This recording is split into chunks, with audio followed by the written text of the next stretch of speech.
Hello বন্ধুরা, চলে এসেছি আমি শর্মিষ্ঠা আজকের আপনাদের একটা নতুন রেসিপি নিয়ে। দেখুন আমি কি করতে চলেছি, আজকে করব ডিমের কোরমা। যাই হোক, দেখুন কী কী প্রিপারেশান নিয়েছি। ডিমগুলো আমি গরম হতে দিয়েছি। আর এখানে হচ্ছে গিয়ে দেখুন বেরেস্তার জন্য কিছু পেঁয়াজ রেখেছি, কিছুটা এটা পেস্ট হবে। আর এখানে দেখুন আদা পেস্ট একটু নিয়েছি। এখানে হচ্ছে কি গোলমরিচের সমস্ত প্রিপারেশান আছে। গোটা দিয়ে কাঁচা লঙ্কা 4টে নিয়েছি, 2টো তেজপাতা নিয়েছি। আর মাখনটা আমি যেহেতু আঁশ বলে মাখনটা আমি পরে নিচ্ছি। আর রিফাইন তেল তো আছে, এখানে রিফাইন তেলটা নিয়েছি। রিফাইন তেলটা আছে। এবারে আমি ফার্স্ট ডিমটা সিদ্ধ করছি। দেখুন বন্ধুরা, কয়েকটা কাজু নিয়েছি আর কিছুটা কাজু আমি দেখুন মিক্সি নিয়েছি। কাজু, কাঁচা লঙ্কা 4টে আর রসুন কটা আর পেঁয়াজগুলো সব আমি এটা পেস্ট করে নেব। আর আমার আদা পেস্ট আগেই দেখিয়ে দিয়েছি, আদা পেস্টটা রয়েছে। আমি এবারে ডিমগুলো দেখুন, আমি ডিমগুলো ভেতর থেকে যেহেতু সুন্দর মশলা ঢুকবে সেই জন্য আমি ডিমগুলো দেখুন একটু করে করে নিচ্ছি, কারণ এতে ভেতরে মশলাগুলো ভালো ঢুকবে। দেখুন বন্ধুরা, আমার এই পেস্টটা প্রায় হয়ে গেছে। এটা রসুন আর পেঁয়াজের পেস্ট। এরপর আমি দেখুন চলে আসছি। দেখুন আমি প্রথমে বেরেস্তাটা করব, তার জন্য আমি কিছুটা রিফাইন তেল গরম করতে দিয়েছি। দেখুন বন্ধুরা, যেহেতু এটা হচ্ছে কি আমাদের হলুদ পড়বে না, ওই জন্য হালকা একটু লবণ দিয়ে মাখিয়ে আমি একটু হালকা লবণ দিয়ে আমি এটাকে একটু হালকা করে ভেজে দিচ্ছি। দেখুন বন্ধুরা, আমি এগুলো এবারে আস্তে আস্তে করে ডিমগুলো তুলে নিচ্ছি। হালকা হালকা ভাজা হয়ে গেছে, এবারে আস্তে আস্তে আমি ডিমগুলো হালকা হাতে তুলে নিচ্ছি। দেখুন বন্ধুরা, এরপর আমি বেরেস্তাটা করে নিচ্ছি।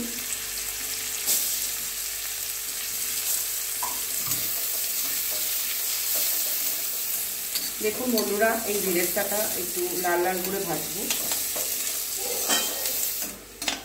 দেখুন বন্ধুরা, আমার বেরেস্তাটা প্রায় লাল লাল করে ভাজা হয়ে গেছে। এরপর আমি আস্তে করে এগুলো তুলে নেব। পুরো বেরেস্তাটা আমার হয়ে গেছে। এখানে একটু গোলমরিচ গুঁড়ো রাখা রয়েছে। আর এরপর আমি দেখুন কি কি দিচ্ছি। এরপর আমি ওই তেলটাই আমি দুটো তেজপাতা দিয়ে দিচ্ছি, আর গোটা গরম মশলা যেটা আমি রেখেছি সেটা দিয়ে দিচ্ছি। আর দিচ্ছি এখানে আদা আর রসুনের পেস্ট। দেখুন অনেকটাই রয়েছে আদা রসুনের পেস্টটা আমি ভালো করে, এবং কাজু বাদামও এর সাথে দেওয়া আছে। দেখুন বন্ধুরা, আমি এটা ভালো করে সুন্দর করে কষবো। সম্পূর্ণটাই হলুদ ছাড়া এই প্রিপারেশনটা। দেখুন বন্ধুরা, আমার আদা এখনও দিইনি, রসুন আর এর পেস্টটা মোটামুটি, কাজু আর পেঁয়াজ আর কিছুটা আছে, কাঁচা লঙ্কা আছে। এরপর দেখুন আদাটা দিয়ে দেবো, আদাটা দিয়ে দেব। দিয়ে আদার গন্ধ যাতে না হয় এটাও একটু ভালো করে এর সাথে মিক্স করব।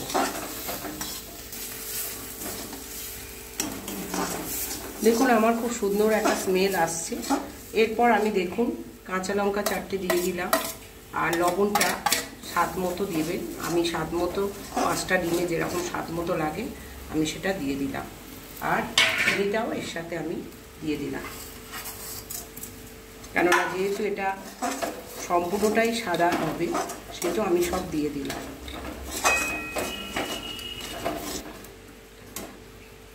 এরপর দেখুন আমি যেটা রয়েছে সেটা আমি দিয়ে দিলাম, দিয়ে আমি এবারে ওটাতে রাখবো।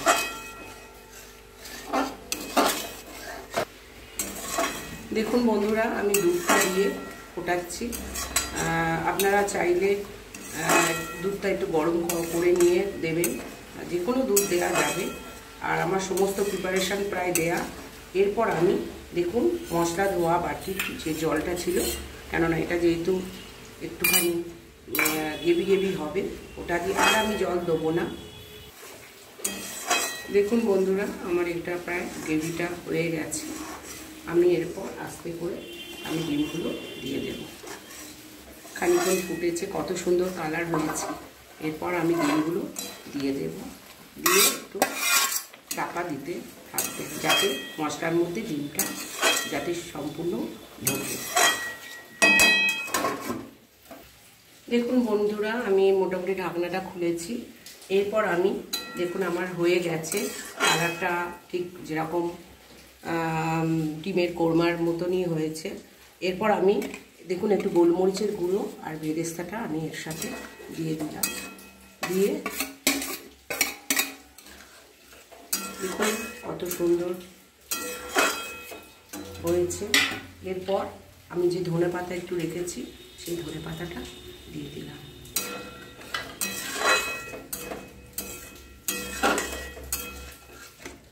আমাদের এখানে বন্ধুরা, আমাদের এখানে কারেন্ট চলে যাওয়ার জন্য একটু লাস্টে আমি একটু দেখাতে হলো, অসুবিধে হলো। যাই হোক, এবারে আমি লাস্টে একটু মাখন এতে দিয়ে দিলাম, একটু গোলমরিচের গুঁড়ো দিয়ে দিলাম। ব্যাস, আমার আজকেকার রেসিপিটা রেডি হয়ে গেল। চাইলে আপনারাও এরকম করে বাড়িতে বানান, লুচি, পরোটা এবং ভাতের সাথেও ভালো লাগবে, ফ্রাইড রাইসের সাথেও করে খেতে পারবেন। যদি আমার এই রেসিপিটা ভালো লাগে তাহলে লাইক, শেয়ার, সাবস্ক্রাইব করবেন। ধন্যবাদ।